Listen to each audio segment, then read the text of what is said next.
Okay, hello everybody. I think you can see me now. All right, how you doing?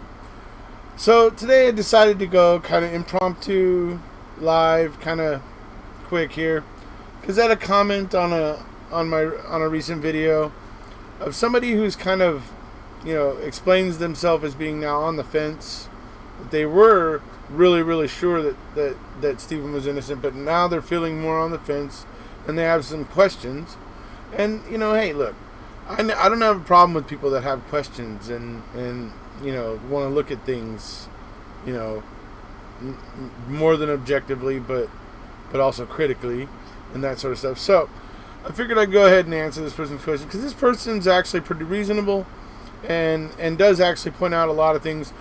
You'll see here, even one of the numbers actually isn't something that cuts against Stephen, and so this person naturally understands some of the things about the case that make it really problematic. But this person was seeking to voice a few concerns they have here today. Mainly, one that I think, well, I know how I'm going to, respond to it, but it refers to statements by Stephen. And I'll leave it at that. Hello, everybody. Hey, KCC. Hello, Michelle. Hi, Andrew. Hey, Mobility. All right. So, as you know, I don't put people's names out there publicly when I talk about it here on the channel. This person, obviously, after this video, is going to know exactly who they are. And if they want to comment and let me know that in a future video, because I'm sure this person is going to have more questions after this. And if they want me to go ahead and mention them in a future video and give me permission to do so, I will. I don't do it, just for people out there that don't know, I don't generally mention people's names unless I know they're okay with it. Because I did it a couple times when I first started on YouTube, and I had some people get a little huffy with me. And so I now have basically a rule of, unless the person actually lets me know, then I won't say. So, but nonetheless, the person has some questions, and so I thought we'd go through it. This person says, I don't mean to annoy anyone who may have answered this already, but within the last few weeks, a few certain bullet points or facts, give or take, in the TH case have me puzzled. Since the first MAM in 2015, first time I've ever heard of the case, and I'm even close to Wisconsin, being from Chicago, I was maybe 94% on the side of Stephen Avery being innocent and framed, and had a lone opinion that if Brendan was that careless to go along with the cops, then I can't feel too badly he was convicted. Well, you and I are going to disagree on that point till the cows come home, but, we'll move past that. I was maybe, let's see, but in 2019... with now 2 parts of a total of 20 episodes of MAM and all the Erekose videos and online material to look through, the following is what's tripping me up and moving me to directly on the fence of an even 50-50, and I need reasonable and unbiased explanations if anyone can help. So, I don't know how biased these opinions I'm going to give you are. You can decide that for yourself, but I'm going to give it to you the way I see things, kind of logically. And you take that for what it's worth. All right, how we doing there, folks? Deborah Kent, hi. Hi, Rhonda. Hey there, Captain. Hi. Yeah. Hey, everybody. How you doing? Good to see you. Good to see you. So, first thing this person brings up is this. It says, the TH phone records show Avery called a few times to see if she was on her way, and then TH on the phone with Auto Trader saying she's on her way. That phone call ends about 2:43 p.m. given how many minutes that call was. Stephen Avery called again, changing from *67 anonymous calling to unfiltered calling around 4:35 p.m. or so. That time may be wrong, I didn't check recently. So why did his story change from she never showed up to she was there for 5 minutes? Okay. I think what's going on here is there's actually 2 different questions mixed up in this.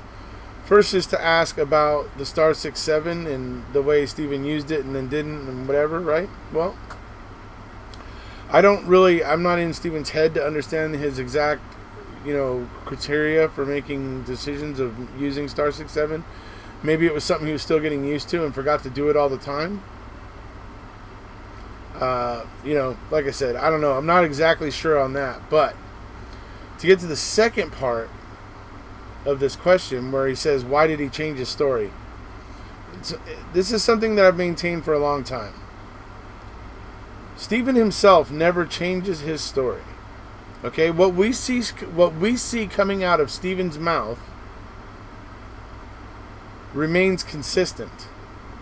Okay, the only statements of Stephen that are inconsistent are the ones that come from third parties, Colborn, various others.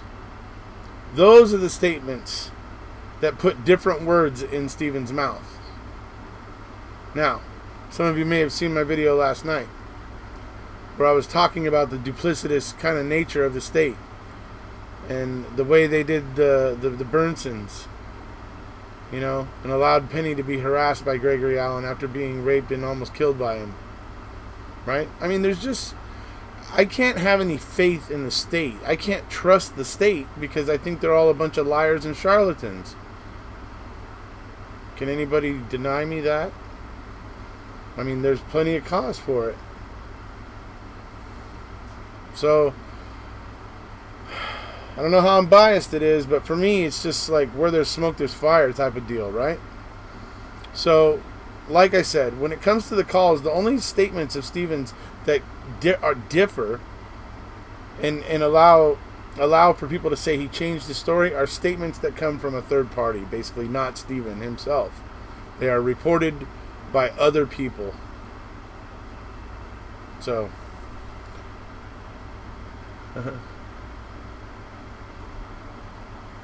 yeah, thank you, DSP. That's what this is about, I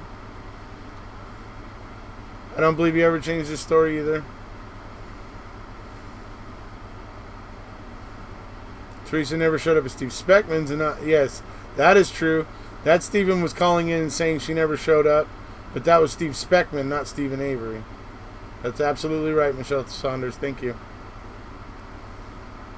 So, all right. So that's number one. Okay. So number two, how did Brian Hillegas physically have her day planner at her day planner at Teresa Halbach and Scott Blodorn's house that he claimed to be staying at, with neither reporting her missing for days and it not be looked into?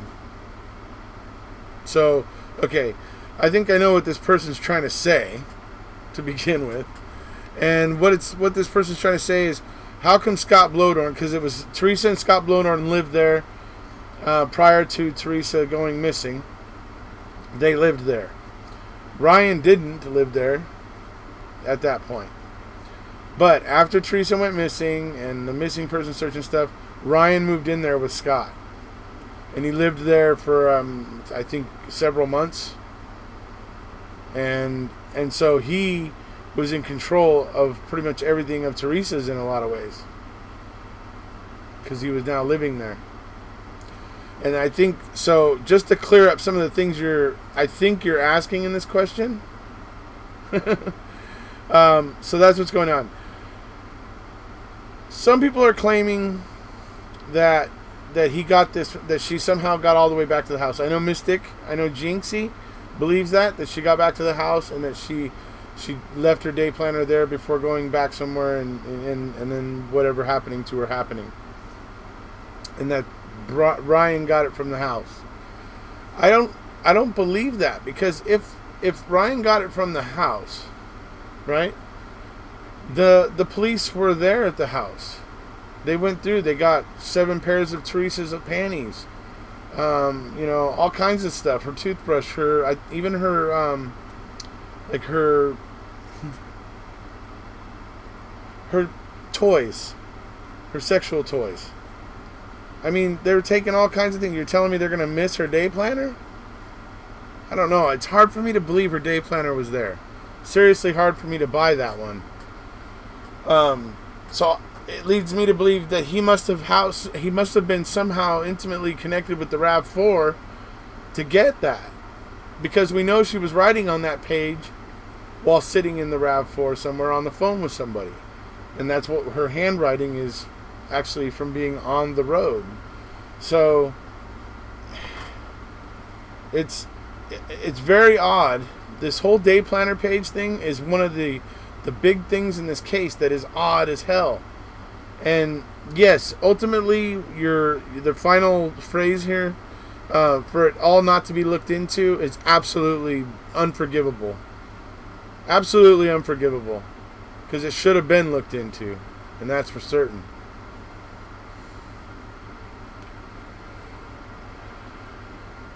Hi, Linda.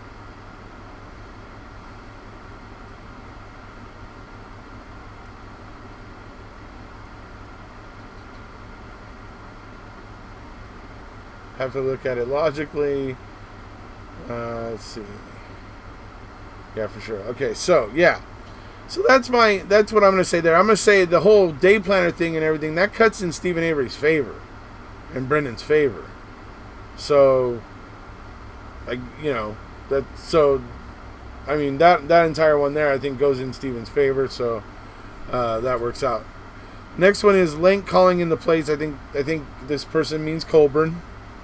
Colborn calling in the plates before the RAV4 is found.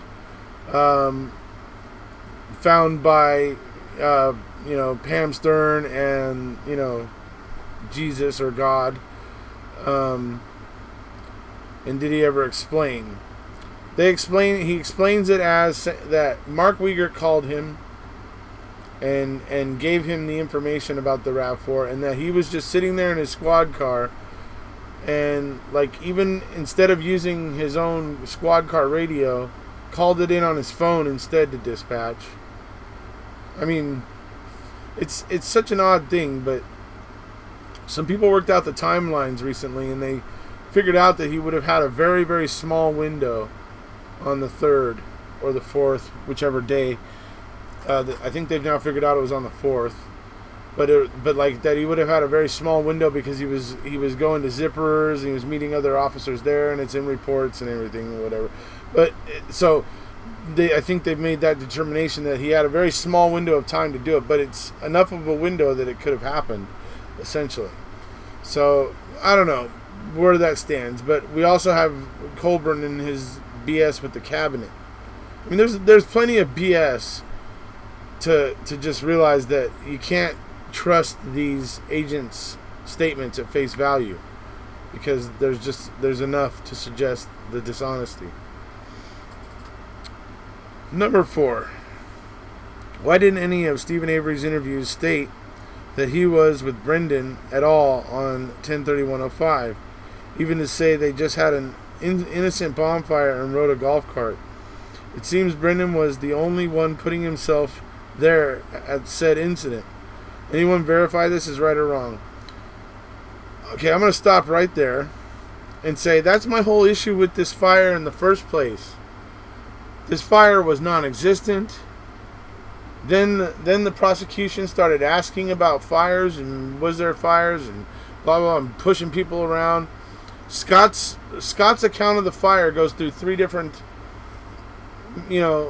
things. It's just like a fire. It's a normal whatever. It's 3 to 4 foot flame, whatever, right? Then suddenly it's like 6 to 7 foot flames. Until at trial it's 10 to 12 foot flames as high as the roof of the garage. Right? So there's so much cloudiness and muddy water when it comes to this fire. Because there was no talk of a fire at first. But it was necessary. If they found Teresa's cremains somewhere, like I suspect they did, they needed there to be a fire so that they could explain the cremains. And it's like it was an afterthought. It totally looks like an afterthought. So I don't know about this fire. Like you said, it's only Brendan, after being pushed by investigators, that starts talking about it. In a lot of ways, I mean, I don't know. I mean, for me, it's they would have fires there. I don't know. By a week later, he could have been wondering if it was the 31st or the 1st that he had a fire. Who knows? Until he really sat down to think about it, because all of a sudden all this stuff was coming down on him. Then he was probably really worried about pinning down the times of things happening and all that sort of stuff. So I don't know. Anyway, it's a strange thing, but to me, like I said, it's such, all the reports about it are so fishy and suspect and strange that it's hard to know what to think of the fire.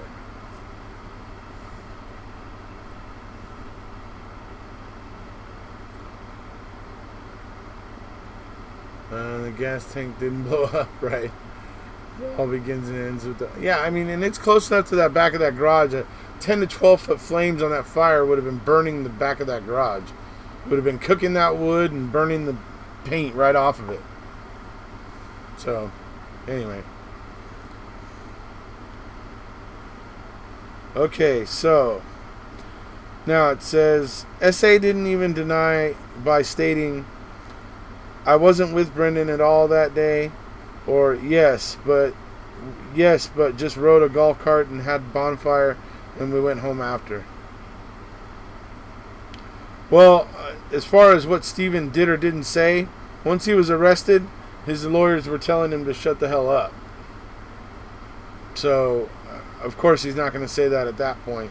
The fact that he didn't say it before, I don't, it's like I said, he probably didn't realize, it wasn't until the noose was tightening around his neck that he probably really realized he needed to figure out exactly what happened and when things happened and make sure he had everything committed to memory and was, because at that point he knew the hammer was coming down.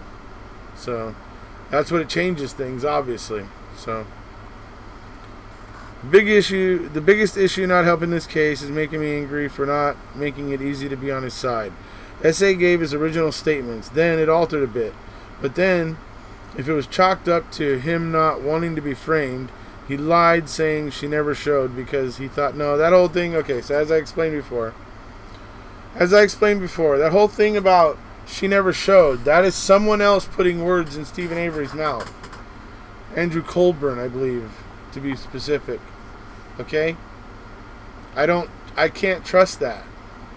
I've seen the dishonesty of Colborn. Okay? So number 5 gets about the same answer as, I believe, which was the other one that talked about this. Anyway, gets the same answer where it's basically, I can't put any credit or faith into those statements that you are putting so much credit or faith into, because I can't go along with the statements that were reported by third parties, because in my opinion those third parties had an agenda. Look at Stephen Avery. In his first wrongful conviction, folks, do you know that he could have gotten out sooner? All he had to do was admit that he did the rape and the attempted murder. All he had to do was admit that, and they would have let him out. He could have gotten out sooner. But Stephen is stubborn as hell, and he wouldn't do it because it wasn't the truth. Okay? So Stephen has had the trial by fire, so to speak, and proven himself to be honest. Whereas I've seen nothing but dishonest agents of the state of Wisconsin all throughout both cases. That's where I'm at, personally.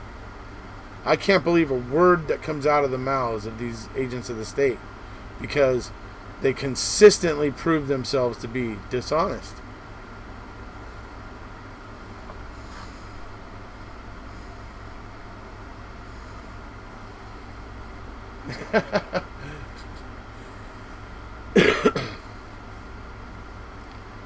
Let's see here. Regarding Brendan, at first I was a bit annoyed that he just went along with everything Bert and Ernie were telling him, but once I watched and read the interrogation all the way through, I changed. Good for you, buddy. Can't imagine why anyone thinks he did. Cowboy cops, yeah. Yeah, they've proven themselves to be dishonest. Okay, You can't unring that bell. Unfortunately, they want to. They desperately want to. But you can't unring that bell. You've proven yourselves to be extremely dishonest. So, you gotta live with it. Alright, this person says, one other thing, but they didn't number it, they just said also. With someone saying they saw TH after the time of 2:30 or 3, pulled off to the side of a road taking pictures of a cow in a field or the sky, even though we can expect the corrupt sheriff's department, as presumed, would not highlight or look into this for obvious reasons. Exactly. Why isn't it brought up in videos like Erekose or Ducky or other independent case investigation opinion channels? Is it really that insignificant? Is it because it can't be proven? Well, that to me has always been a significant thing, that Teresa was seen by the side of the road taking pictures of a cow. I have talked about it, but I used to talk about it a lot back in my earlier videos. I just haven't talked about it in a while. So yeah, if you're only into my most recent stuff, you may not have seen me mention it, but I did used to back in the day.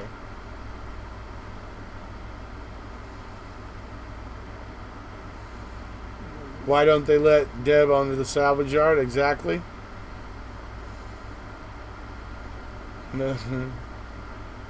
One lie brings two, yep. They picked Colborn and Link because they had nothing to do with the case except keeping him in jail for longer than magically remembering when he got released. Exactly. It's like, that's the thing, right? Literally, Colborn files that incident report a day after Stephen Avery is released from prison. It's like, are you kidding me that you didn't know that you didn't know when Stephen Avery got released? You got to be joking. You know what I mean? It's just like with the key in the cabinet with Kucharski. Yeah, well, it's possible aliens put it there. Oh, what did you just say, dude? What? It's possible aliens put it there? Oh, brother. So, yeah. It's beyond bizarre. Truly. But, and that's all this person's, that was this person's comment. This was this person's concerns. And, that's fine. I can understand. And hopefully I've explained a couple of the things that this person was concerned about. And if I haven't done that, well then, hopefully I've, offered an opinion that isn't horribly biased and possibly gives this person something to think about. I love the alien emoji. Thank you, Michelle. That's funny. That was the best cop in town. Exactly. That's what Colborn has been referred to as. Easily debunked. Legit concerns. Absolutely. It's just as possible that aliens put it there as Stephen Avery, in my opinion. Hashtag Storm Area 51. Yeah, right. And I'm the Queen of England. Yep, indeed. That's absolutely. And I'm Superman. So, yeah, that was this person's comment. Like I said, I mean, if I get more comments like this in the future from people who are kind of on the fence and want to ask questions, I think if there's more people that come up with comments like this, I may start doing a segment of videos kind of like this. Just because I like to address those people that are on the fence and maybe just haven't had the exposure to all the things that I and some other people have had the exposure to. And so I'm happy to try to help out and point those people that are really looking at it critically and trying to figure it out, to give them hopefully some tools to help them make their decision. So, so hopefully I did so here tonight, and hopefully I wasn't horribly biased in my answering, but so. So, all right, that's going to be about it for this one. It's pretty late for me. I'm pretty tired. I don't think my eyes are drooping yet, but they're feeling like they're about to be. So, regarding the later phone call, my understanding was he wanted TH to come back to photograph something else. That's true. That is true, Paul. Yes, that's what that's what he said he wanted, and that's what he was, potentially wanting her to come back to take a photograph of, and he was trying to get her back quickly before she was, gone for the day or whatever, while she was still close by, right? Anyway, so I think that was the idea behind that. You're absolutely right, Paul. All right, okay, that's it for this one. Just a quick one, folks, tonight, a little under half an hour. You're all very welcome. Thank you for being here. Thank you for showing up. And I know I'm doing this in the middle of the night, so a lot of the American audience is going to be able to wake up in the morning and realize there's a new video. Sorry, guys, that I ended up doing it so late, but, I love you for, tuning in to watch it even after it's live. So thank you for that. If you guys haven't already, please hit subscribe, and we'll see ya.